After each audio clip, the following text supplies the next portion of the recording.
مجھے یقین ہے کہ آپ اس لفظ ہنی مون کو زندگی میں جب بھی سنیں گے تو یہ واقعہ آپ کو ضرور یاد آئے گا۔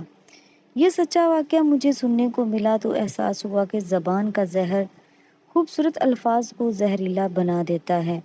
واقعہ ایک ماں کا ہے جس نے اپنی کم تعلیم کے باوجود اپنے بیٹے کو پڑھایا اور انہی والدین کی محنت کے بعد آج وہ بیٹا پاکستان میں بہت اچھے عہدے پر فائز ہے۔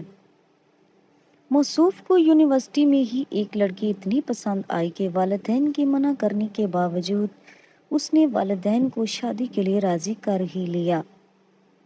ظاہر سی بات ہے یہ حق تو مذہب بھی دیتا ہے، لیکن قرآن پاک میں کافی مقامات پر اللہ نے اپنے حق کے بعد والدین کا حق ادا کرنے کا حکم دیا ہے۔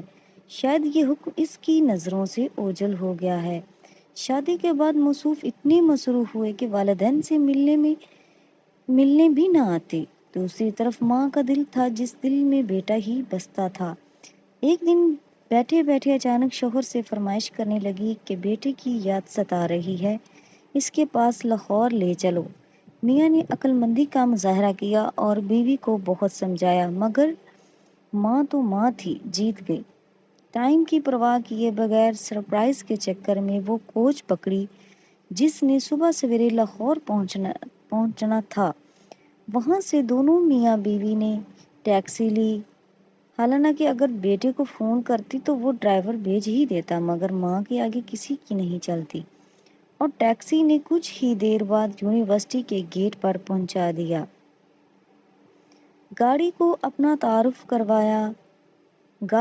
تعارف کروایا۔ اجازت ملتے ہی ٹیکسی ڈرائیور نے بیٹے کے گھر کے سامنے اتارا۔ کیا دیکھتے ہیں بیٹا اور بہو تیار ہو کر گیٹ سے باہر آ رہے ہیں۔ ماں بیٹے سے ملنے کو بےتاب آگے بڑھی۔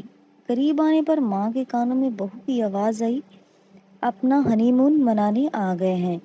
مگر بیٹے نے آگے بڑھ کر ماں باپ دونوں کو وہیں لان میں موجود لوہے کی کرسیوں پر نہ صرف بٹھایا بلکہ گھر میں ملازموں کے باوجود حاتم طائی کی سخاوت کا مظاہرہ کرتے ہوئے دونوں کو ناشتے اور واپسی کی ٹکٹس کے پیسے بھی اس معذرت کے ساتھ دیے کہ میں ایک سیمینار اٹینڈ کرنے جا رہا ہوں، آپ لوگ اڈے سے ناشتہ کر کے واپس بہاولپور چلے جائیں۔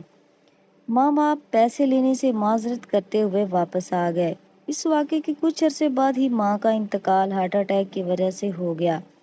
مر تو وہ اس دن ہی گئی تھی۔ شاید یہ مائیں بھی عجیب ہوتی ہیں، چھوٹی چھوٹی سی باتیں دل پہ لے لیتی ہیں۔